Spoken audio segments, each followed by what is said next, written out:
Ini ada pertanyaan menarik. Assalamualaikum Ustaz. Waalaikumsalam warahmatullahi wabarakatuh. Semoga Allah memberkahi Ustaz dan kaum muslimin semuanya. Amin wa iyyakum. Semoga Allah memberkahi yang bertanya dan kita semua. Ana mau bertanya Ustaz, bagaimana cara membuat hati kita ikhlas kepada kesalahan yang diperbuat saudara kita terhadap kita yang merasa disakiti? Syukron Ustaz. Ada sebuah tips yang disampaikan Syekhul Islam Ibnu Taimiyah. Ini tips penting sekali. Catat baik-baik. Syekhul Islam mengatakan, "Idza ra'aita ahadan adzahun nasu wa la ya'udu ila nafsihi bil laumi wal istighfar fa'lam annal musibata hiyal musibah." Apabila Anda melihat seseorang disakiti oleh manusia, dicela, dicaci, dimaki, digibahi, difitnah, mungkin ada kontak fisik, lalu dia tidak mengembalikannya kepada dirinya sendiri, dia tidak mengembalikannya kepada dosanya, kepada kesalahannya, dan dia tidak beristighfar kepada Allah, maka camkan bahwa itulah musibah yang sejati. Karena Allah berfirman, "Wa ma asabakum min musibatin fabima kasabat aydikum wa ya'fu an katsir." Surat Asy-Syura ayat 30. Dan apapun yang menimpa kalian itu disebabkan apa? Dosa-dosa kalian. Dan itu pun Allah sudah maafkan banyaknya kesalahan kalian. Jadi hadirin sekalian, ketika kita disakiti orang, ditipu orang, difitnah orang, digibai orang, itu pasti ada peran dosa. Maka ketika kita menghadapi kondisi-kondisi demikian, introspeksi diri, evaluasi dosa-dosa kita. Ini saya salah apa sama Allah? Pertama, cek, kalau misalnya kita diomongin, pastikan apa kritikan mereka kepada kita. Kalau memang benar, perbaiki, berarti itu kesalahannya.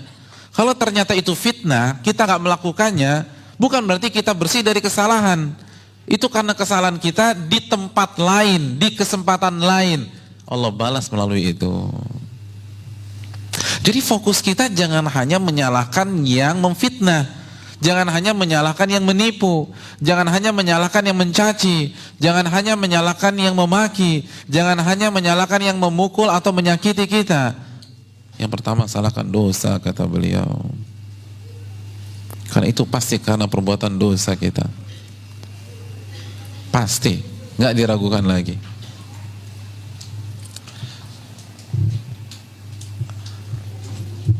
Jadi kalau kita tahu penyebab kesalahannya siapa? Kita.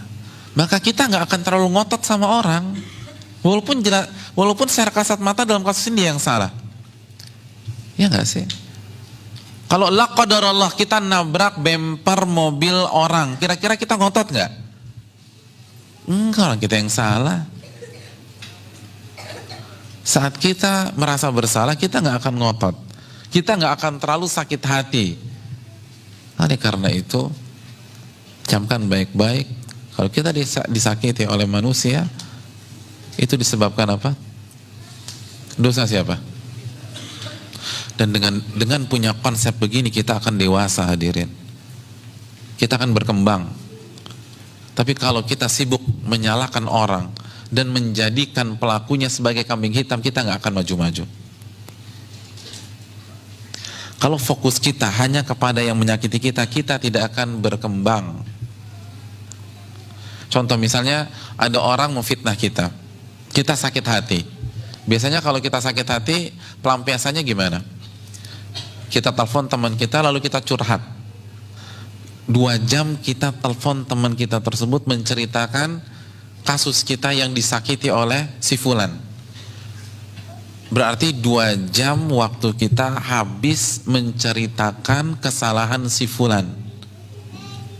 Produktif apa tidak?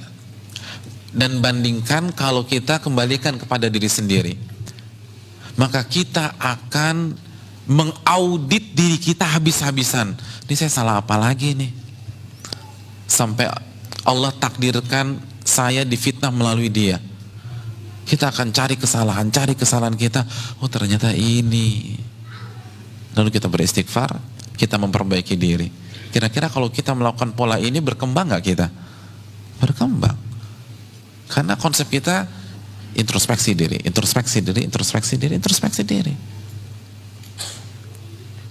Makanya kan ketika kita membaca Sayyidul Istighfar, apa yang kita baca? Abu'u laka bi ni'matika alayya wa abu'u. Udah itu aja. Kata Syekh Abdul Razak bin Abdul Muhsin Al-Abbad, konsep muslim itu dua. Akui nikmat Allah dan akui kesalahan kita. Abu'u laka bi ni'matika alayya. Aku akui seluruh nikmat-nikmat ini itu darimu ya Allah.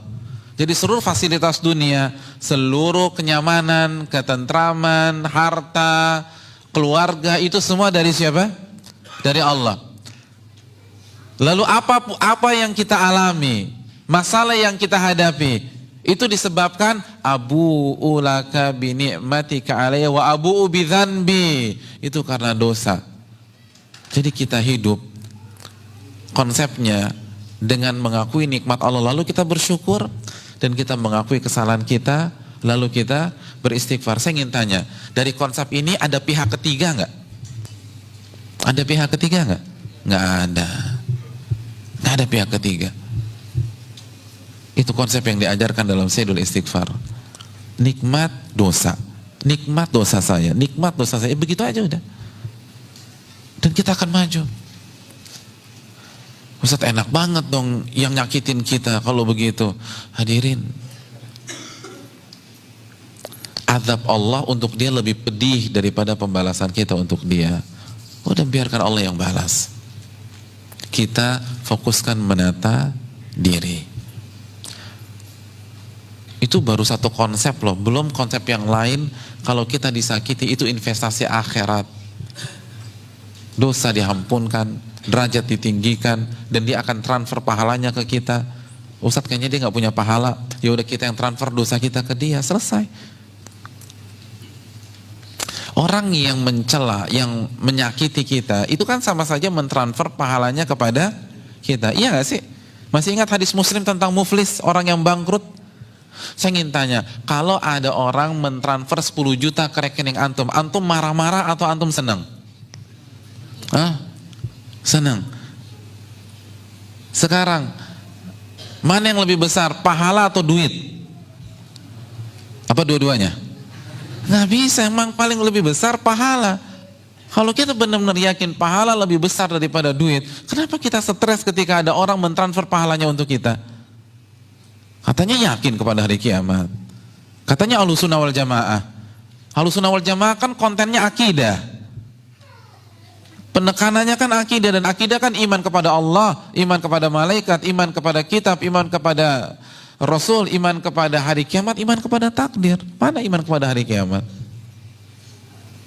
Orang kirim pahala, kok malah ngamuk, kok malah galau, kok nggak bisa tidur. Allah Ta'ala misal.